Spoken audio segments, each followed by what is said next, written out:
Welcome to the quest for happiness and freedom of the spirit, where modern psychology meets the wisdom of the East. Have you ever felt like something was missing in your pursuit of happiness? That maybe material possessions and social status aren't the answer? Today, we'll explore a different approach. We'll discuss the illusion of happiness and how it's often tied to external factors. Then, we'll introduce the concept of freedom of the spirit and how it relates to the quest for happiness. We'll also delve into the teachings of Alan Watts and how they can be applied to modern psychology. Finally, we'll explore the intersection of Eastern philosophy and Western psychology to offer a more holistic approach to understanding happiness and freedom of the spirit. Happiness is a fickle thing.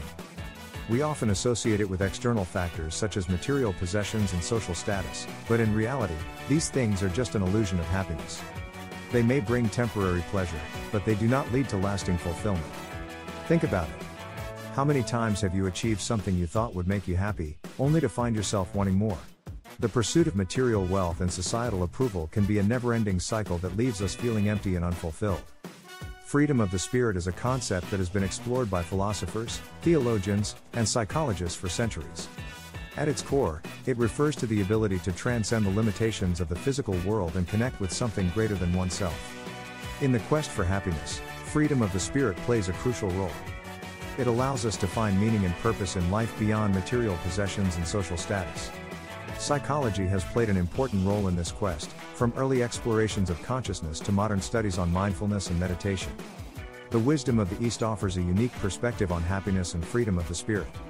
It emphasizes the importance of inner peace and spiritual growth, rather than material possessions or external achievements.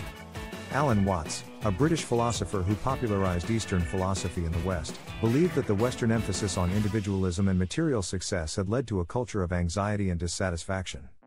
He argued that we must learn to let go of our ego-driven desires and embrace the interconnectedness of all things. Watts's teachings have had a significant impact on modern psychology, particularly in the field of mindfulness-based therapies.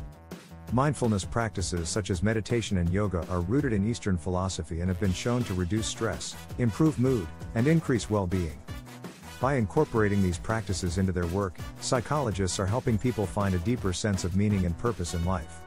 The intersection of Eastern philosophy and Western psychology offers a unique opportunity to explore the complexities of happiness and freedom of the spirit. While Eastern philosophy emphasizes the importance of mindfulness and inner peace, Western psychology focuses on understanding the human mind and behavior through scientific research. By combining these two approaches, we can gain a more holistic understanding of what it means to be truly happy. For example, the practice of meditation, which is rooted in Eastern philosophy, has been shown to have numerous benefits for mental health and well-being. When combined with Western psychological techniques such as cognitive behavioral therapy, it can offer a powerful tool for overcoming anxiety and depression. Similarly, the concept of self-compassion, which is often emphasized in Eastern philosophy, can complement Western psychological approaches to self-esteem and self-worth. In conclusion, we have explored the illusion of happiness and how it is often tied to external factors. We have discussed the concept of freedom of the spirit and its relationship to the quest for happiness, as well as the wisdom of the East and its teachings on this topic. We have also examined the intersection of Eastern philosophy and Western psychology, highlighting how the two can complement each other to offer a more holistic understanding of happiness and freedom of the spirit. As we leave today, I encourage you to reflect on your own experiences with happiness and consider how you can cultivate a sense of freedom of the spirit in your life. Remember that true happiness comes from within and cannot be found in material possessions or social status. Let us embrace the wisdom of the East and the insights of modern psychology to lead fulfilling lives that are grounded in peace, love, and compassion. Thanks for watching. Like and subscribe, and we will catch you on the next one.